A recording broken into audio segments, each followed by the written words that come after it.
Salam uşaqlar. Bugünkü dərsimiz Cənubi Azərbaycan 19-cu əsrdə mövzusudur. Baxaq.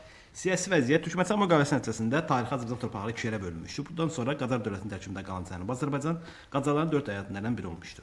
Qacarlar dövləti ilk vaxtlarda bəzi nüfuzlu xanların hakimiyyətini tanımaqla onları ayrı-ayrı xanlıqlara hakim təyin etdi və daxili müstəqilliklərini tanıdı. Dövlət onları yalnız vergi və xüsusilə silahlı qüvvə kimi yəni qoşun tələb edirdi. Qacar dövründə ordunun əsas hissəsi məhz Cənubi Azərbaycandan toplanan qüvvələr təşkil edirdi. Qacar dövləti az sonra Maku və Urmiya xanlıqları istismar digər xanlıqların müstəqilliklərini ləğv etdi.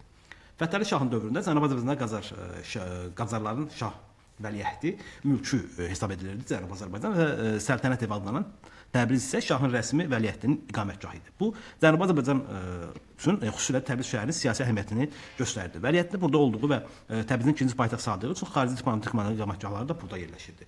Əyalətin idarəsi rəsmi olaraq vəliəhdin ixtiyarında olsa da validə idarə edirdi. Vali şahzadələrdən şahın yaxınlarından və ya qohumlarından təyin olunurdu. Vali vilayət hakimləri və digər məmurların mərkəzlərin göndərilməsi yerli feodalların Qacardan narazı olmasına səbəb olmuşdu. Rəsmi şəxslərin xalqı soyması narazılığı daha da artırırdı. Sosial-iqtisadi vəziyyətə baxaq, təsərrüfatın əsasını əkinçilik və maldarlıq təşkil edirdi. Cənubi Azərbaycanın 19-cu əsrin 50 və 70-ci illərinə qədər Qacarlar İranın taxılçılıq və heyvandarlıq bazası kimi baxırdı Cənubi Azərbaycana. Buğda, arpa və çəltiklə yanaşıb texniki bitkilər, yəni pambıq və tütün baramı yetişdirilir və xaricə ixrac olunurdu. Şəhərlərdə sənətkarlıq və ticarət inkişaf edirdi. İqtisadiyyatda rus dili, rus və ingilis kapitalı nüfuz etmişdi artıq 19-cu əsrin ikinci yarısında. 19-cu əsrin sonlarında Cənubi Azərbaycanın iqtisadi və sosial vəziyyətində isə 19-cu əsrin sonlarında Cənubi Azərbaycanın təsərrüfat həyatında nəzərə çarpacaq yeniliklər bunlar idi. Xarici kapitalın sürətlə axını təsərrüfatın inkişafına təsir göstərmişdi.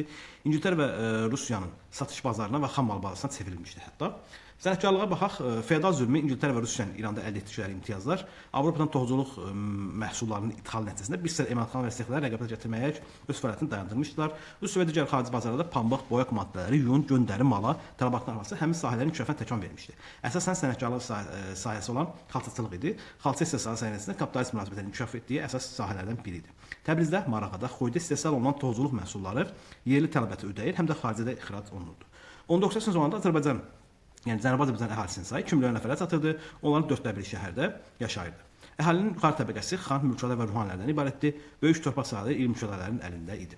Kəndlərin çox hissəsi torpaqsız olduğundan və ağır şəraitdə yaşadığından torpağı icarə edərək torpaq icarəyə götürən kəndlərə çevrildilər. Yəni bu onlara belə deyək, öz torpaqları olmadığı üçün artıq icarəyə götürdülər torpaqları. Əhalinin böyük hissəsi feodal zülm və yoxsulluqdan xilas olmaq üçün iş üçün qonşu dövlətlərə, əsasən də Rusiyaya, yəni Şimal Azərbaycana köç edib orada fəhlə işindən məşğul olurdular. 19-cu əsrdə Cənubi Azərbaycan torpaq mülkiyyət formalarına baxaq. Ən birinci xalisədir. Dövlətə məxsus torpaqlar idi. İcarəyə verilir və məmurlar tərəfindən idarə olunurdu. Bu torpaqların idarə olunması yararsız olduğu üçün 1886-cı ildə şəxs xalisə torpaq sahəsi haqqında fərman vermişdi. Tüylə baxaq, mülki və hərbi xidmətə görə verilən şərt torpaqlar idi. Mülk ərbabi idi bir adda, feodalların xüsusi mülkiyyətidir və iri xarakter daşıyırdı. Bütün İranda əkinçilik yararlı torpaqların 66%-ni təşkil edirdi. Vəqf torpaqları var idi, dini idarələrə, mədrəsələrə, ruhanilərə bağışlanan torpaqlar idi. Xırda-maliklər var idi, kəndlərə və kiçik mülkədarlara məxsus idi. Bütün torpaqların cüzi hissəsini təşkil edir və Urmiya tərəfində da geniş yayılmışdı. İlati var idi, ayrı-ayrı tayfalara hərbi xidmətə görə verilirdi. Əsasən otlaqdan ibarət idi.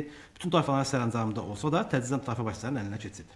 İndi 19-cu əsrdə Cənubi Azərbaycandakı vergi növlərinə baxaq. Torpaq pulu var idi. Dövlət torpağının əsas və sabit vergisi idi. Dövlətin topladığı məhsulun 1/10, yəni 10%-nə bərabər idi. Daha sonra baş pulu var idi. Hər baş mal-qaraya görə alınırdı. Qapı pulu var idi. Maldarların otaqdan istifadəyə görə ödədiyi vergi idi. Daha sonra 19-cu əsrin sonlarında Cənubi Azərbaycan vergilər və xalq hərəkatına baxacaq. Yəni bu vergilər nəticəsində birinci vergilərə danışacağıq, sonra bu vergilərin çoxluğu nəticəsində və xarici kapitalın nüfuzu nəticəsində ölkədə baş verən xalq hərəkatlarına baxacaq. 19-cu əsrin sonlarına yaxın olan 20-yə yaxın, yəni 20 adda vergi toplanırdı. Otlaqdan istifadəyə görə alınan vergi Şimal Azərbaycana çöpbaşı, Cənubi Azərbaycanda isə qapı pulu vergisi də obşa cəhət təşkil eləyir. Bunu deyim sizə. Daha sonra xalq hərəkatlarından başlayaq. Feodalizm böhranı və xarici kapitalın ölkəyə müdaxiləsi aşağıdakı sosial ziddiyyətə kəskinləşmişdi. 19-cu əsrin ortalarında antifeodal xalq üsyanlarına səbəb olmuşdu və onun ən güclüsü 1848 və 1852-ci ildə başlayan Babillər hərəkatı idi. Babilik nə idi? Seyid Əli Məhəmmədin adı ilə bağlı dini təlimdir. O əvvəlcə Bab, yəni ərəbcə qapı ləqəbini almış, sonra isə özünün xilaskar olduğunu bəyan etmişdi. 1848 ilə 1852-ci ildə Babil hərəkatına baxan mövcud rejimə qarşı baş vermişdi. Hərəkat iştirakçıları kəndlər və sənətkarlardan ibarət olsa da, üstündə tacir və yüksək ruhanilər, o cümlədən qadınlar da fəal iştirak edirdi. Hərəkatın ən güclü üsyanı 1850-ci ildə Zəncan şəhərində olmuşdu. 1850-ci ildə Zəncan şəhərində üsyanda qadın azadlığı ilə bağlı tələblər irəli sürməsi üsyanların qadınlar da iştirakçıların əsas səbəblərindən biri olmuşdu. Üsyanda Babillərin ailə üzvləri də iştirak etmişdi.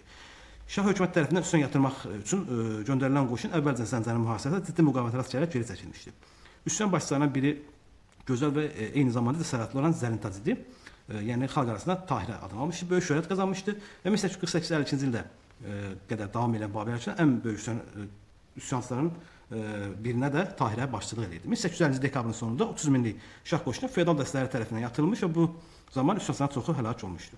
Daha sonra 1891-92-ci ildə Təmbəki üsyanı var. 1891-ci ildə Nəsrəddin Şah bütün ölkə ərazisində tütün almaq və satmaq, emal etmək ingilislərə müqavilə imzaladı. İngilis şirkəti bunun müqabilində əldə edəcəyi gəlirin qarşılığında müəyyən bir cüzi hissəsini Qacar hökumətinə verəcəkdi. Tütün inhisarının İngiltərəyə verilməsinə cavab olaraq Təbriz əhalisinin böyük əksəriyyətinin imzası ilə şaha tələbnamə göndərildi. Tələbnamədə tütün və tənbəki inhisarının ləğv edilməsi tələb olunurdu. Təbriz bazarı bağlandı. 20 min adam silahlanaraq hazır vəziyyətə gətirildi. Təbrizin ardından bir sıra şəhərlərdə həmin o şirkətə qarşı kəskin çıxışlar baş verdi və qalxdı, yəni o çıxışlar həmin şəhərlərdə. Tehran özündə əhali inhisarının ləğv edilməsi tələbi ilə 1892-ci ildə Şah sarayına hücum etdi. Nəticədə Nəsrəddin Şah İngiltərə bağlanan müqavilə ləğv etməyə məcbur oldu və bu İranda baş vermiş ilk anti-imperialist çıxış idi. Hərəkatda ticarət bucaqası, sənətkarlar, ruhanilər də aparıcı rol oynamışdır. Bundan əlavə qeyd olaraq deyək ki, 1990-cı ildə İngilis qapitalının nüfuz etməsi Şimali və Cənubi Azərbaycan üçün oxşarlıq təşkil edir. 1898-ci ildə Təbrizdə Zeynəb Paşa üsyanı baş verdi. Üsyanda qadınlar yenə fəal iştirak edirdi. İri torpaqlı və ali ruhanilərin taxır möhtəkərliyinə qarşı baş vermişdi. Üsyanda ərzaq ambarlarına dağılaraq kasıblara paylanılmışdı.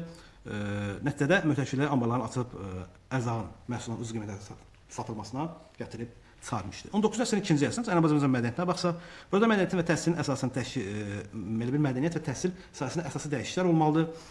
Təhsil əvvəllər olduğu kimi yenə də məşhur mədrəsədə cəmləşmişdi. Təbriz Dövlət Mədrəsəsi, yəni Təbriz Darülfünun yaradıldı. Bu mədrəsə dövlət tərəfindən təhsil edilən yeni tipli məktəb idi. Mədrəsələrin yaradılması təhsil sahəsində mühüm yeniliklər sayıldı və mədrəsələrin proqramına ilkin olaraq həndəsə, tibb, hərbi dərslər yanaşı fransız dili də daxil edilmişdi. Cənubi Azərbaycan təhsilində Rüşidiyyənin böyük xidməti olmuşdu. Təbrizdə üsul izzət məktəbini yaratmış, vətən dili və ana dili dərsliklərini hazırlamışdı. Hətta Cənubi Azərbaycan haqqında ümumi məlumatımız bu qədərdir. Cənubi Azərbaycan mövzusu buradan başlayır və hər il demək olar ki, qəbullar mütləq olaraq bir sual düşür. Diqqətlə baxmağınızı və bu videodan faydalanmanızı ümid edirəm. Sizə uğurlar arzulayıram.